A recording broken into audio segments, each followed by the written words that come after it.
Okay, so here we go. Today is the 10th of February 2019. I am Timothy Allen. I am the moderator and delegate at this point in time for the Pennsylvania General Assembly. Let's see, do this. Okay, so I think I'm going to make this part 4C because this is still on the issue of why the General Assembly is important, and I'm going to completely explain this in uh, no uncertain terms. First, I need to explain something. We have some concerns within the General Assembly itself. People asking questions, which always happens, and especially whenever we still get a lot of new people. I mean, even if we only get 3 or 4 new people in a month, I still have to explain everything to them, and that's why I wanted to make this series. So, with that being said, there's paperwork out there floating around, and it's righteous paperwork. I can't say that it's uh, perfect. I don't know. I don't know if there's anything perfect, and that's Anna's paperwork. So I had created paperwork before Anna created her paperwork, but I based mine on everything that she was talking about, and so whenever she came out with hers, it's number 928 on her list under AnnaVonWrites.com. um, I need people in the General Assembly to understand that whatever they do concerning that paperwork, it's personal. It's personal paperwork. So on the private side, it's personal. And I've had people question why would you want to record something on the public side whenever and claim that it's private. And that isn't a concern for me. I'm not going to go into it. What I am going to say is whenever you have paperwork like that and you um, you go into court, for example. This is what I tell people on the calls. If I were to go into court and if I were to take, for example, my deed of reconveyance and I would use that thing, I have a case. I would put it into my case, which is a suitcase. So the opposition has their case. I have my case. I put my paperwork into my case. And when I put that paperwork into my case, then I have paperwork because you need to do paperwork. Both sides need to do paperwork. So normally an attorney might do that paperwork for you, but you can't have an attorney and take an attorney into court if you're private because attorneys all work in commerce. So, for example, if I would use the deed of reconveyance and put a cover letter with it or something, and then the judge were to ask me questions, I would be able to say, "What does my paperwork say?" Refer back to the paperwork. What does the paperwork say? So, but remember, one side's commercial, the other side's private. So one side's commercial, the other side's private on your paperwork. So you have to write something on both sides because when that uh, judge sees the paperwork and he looks at and he turns it over and you say, well, you have to read the paperwork and there's nothing on the back side of it, he's going to say, I don't see anything. And he's right. He doesn't see anything. You have to do it properly. So do the paperwork and make sure you do it properly. I've covered this in other videos, and I'm sure I'll cover it again. Um, what I would have done was take a international stamp. It's $1.15. I put it up in the top corner. It's a round stamp, and then I put my byline by Timothy Allen, by colon Timothy Allen, one word, colon Harmon, all small letters, comma agent. So, and then you turn it over, put a stamp in the bottom corner, and do the same thing. And then above it, I write at arm's length, and you put all rights reserved. And what that does is it puts something on the back of the page. It says at arm's length, which means I'm not commercial. I'm not in commerce. Okay? So you have something in paper that you can turn into court. It doesn't have to be a deed of reconveyance. It doesn't have to be an act of expatriation. It could be just a simple plain piece of paper with your name on it. It says at arm's length and a date and a case number. That's it. You know what I'm saying? I mean, people think that it has to be complicated, and it doesn't. As a matter of fact, the less you write, the better it is. So, for myself, I would be doing the paperwork, private and personal. That's Anna's paperwork. The assembly is completely different. The assembly doesn't need your paperwork. The assembly does not need private, personal paperwork, because the assembly has their own paperwork. The Pennsylvania assembly has 3 pages, basically, or 3 sets, or whatever they are. They basically say, like, if I'm going to be on a grand jury, it says, I accept all responsibilities of the grand jury. This is a blah, blah, blah. And I am on the soil of Pennsylvania, working at the land jurisdiction, for example. And that's paperwork for the assembly. And it's not the same as personal paperwork. So I'm thinking, moving forward, that if people want to have their paperwork, for example, they do the deed of reconveyance, they get it notarized. Whether they record it or not, I don't know if they need to, because if you take it into court, you take it into court. So you're going to make a copy. You're going to keep the original and take a copy into court.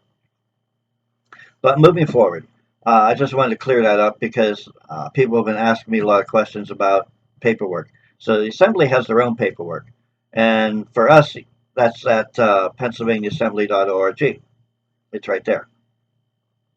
That's the assembly paperwork. You also find Anna's stuff all over the website. But that's personal. That's not assembly. All right. I wanted to talk about why the General Assembly is important. And this is maybe it should be a whole video all by itself. But what's happened is in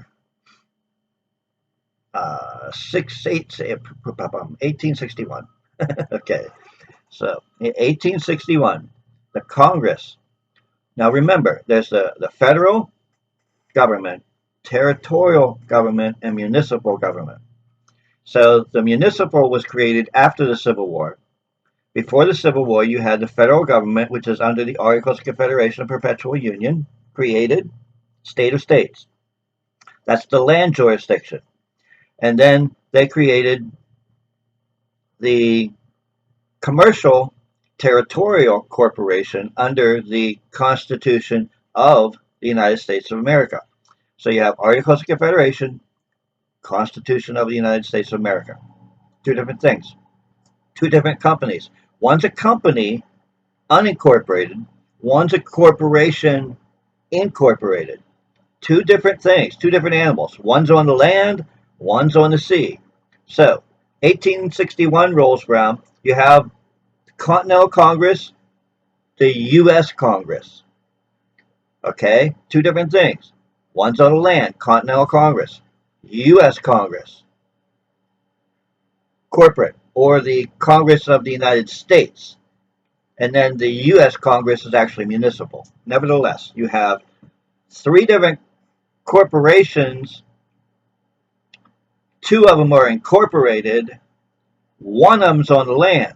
In 1861, that Congress, which is on the land, left Congress sin dying. Sin dying. What that means is they're in limbo. They left without saying when they would convene again. Well, we have since convened. We had a Continental Congress in 2015. So we have reconvened already. But let's put that aside. What happened was, because Congress was not in session and there was no date set for when it would be in session again, Lincoln had no choice but to create a state of emergency. And by creating that state of emergency, he put the military in control of everything. Now, I mean, everything that exists in the United States was under military control, whether you know it or not. All right, so who is the leader of the military? The president. So the president has actually been in charge of everything ever since. Congress creates laws, rules for Congress for the commercial entity. Now, because of this state of emergency, the General Assemblies have to be put back together because this land jurisdiction tells the corporate jurisdiction what to do. Because these people are dead. They have nothing. If the people don't tell them what to do, it creates a state of emergency. So you have the land jurisdiction must tell the corporate people what to do. If they don't tell them what to do, nothing happens. All right? So you have to have a General Assembly, which then puts together the federal state of state, which is that federal Congress that tells everyone what to do. Otherwise, you have a state of emergency. And it's our fault. It's our fault that we are in the mess that we are in. It's our fault that we are being treated like slaves. It's our fault that we have mortgages. It's our fault that we have, instead of an actual loan on your house, because a mortgage is not a loan on your house. So there are 100 things that this corporation does that are not land jurisdiction. and people keep getting caught up in this. They make licenses so you can drive. Well, I don't need a license to travel. I don't need it. But as long as you don't have a land jurisdiction, the corporation has no choice because there's a state of emergency and nobody's telling them what to do. So they're making up stuff all by themselves. That's why you have abortion, because they're over here making stuff up all by themselves. That's why you have GMO food. That's why you have G5 killing people with frequencies. That's why you have all this military complex, because it's a state of emergency going on, because the people are not telling the government what to do. So you have to have a land jurisdiction. So you have to have a General Assembly. And when that General Assembly comes together, then the people are creating that Continental Congress. And that Continental Congress is that state of state federal government. Then all this other stuff can go away. It can leave. It can't go away until you have your General Assemblies put together. So you can complain, or you can go out and do all the paperwork you want, but if you don't have a General Assembly, it doesn't matter. You can listen to all these patriots all across the United States talk about whoever and whatever you want. I don't care. It's not going to do any good unless you're part of the General Assembly. Because only the people in the General Assembly are actually the people running the government. Get this right. Only the people in the General Assembly are the people who will be actually running the government, because they're the only ones stepping up and doing the work. Without that, you don't have anything. Without the General Assembly, you have nothing, because you have nobody telling the federal government what to do. You have nobody telling your state governments what to do, because there's no people. There's only a state of emergency. So I hope this explains exactly why you need a General Assembly. And so I'm out of time. It's been 15 minutes. I hope this explains exactly what's going on as to why you must have a General Assembly and why you must be in your General Assembly. And so go to PennsylvaniaAssembly.org. One word, PennsylvaniaAssembly.org. And you can put it up in the top. It's probably not going to Google very well, so I just put it in the top, www.PennsylvaniaAssembly.org. Find us, and then go to the contact page and give us your information. I will do my best to get you in touch with the people in your state. Um, as far as these videos go, I do. I can make up the videos, but I'm probably not going to post them until closer to the end of the month because that's when my 4G kicks in for my internet. And as of today, right now on the weekend, my internet's not working at all. So uh, work with me on this stuff. I'll work with you on this. Be patient, and we'll get through it. And I appreciate everything that you do, and I hope you have a wonderful day.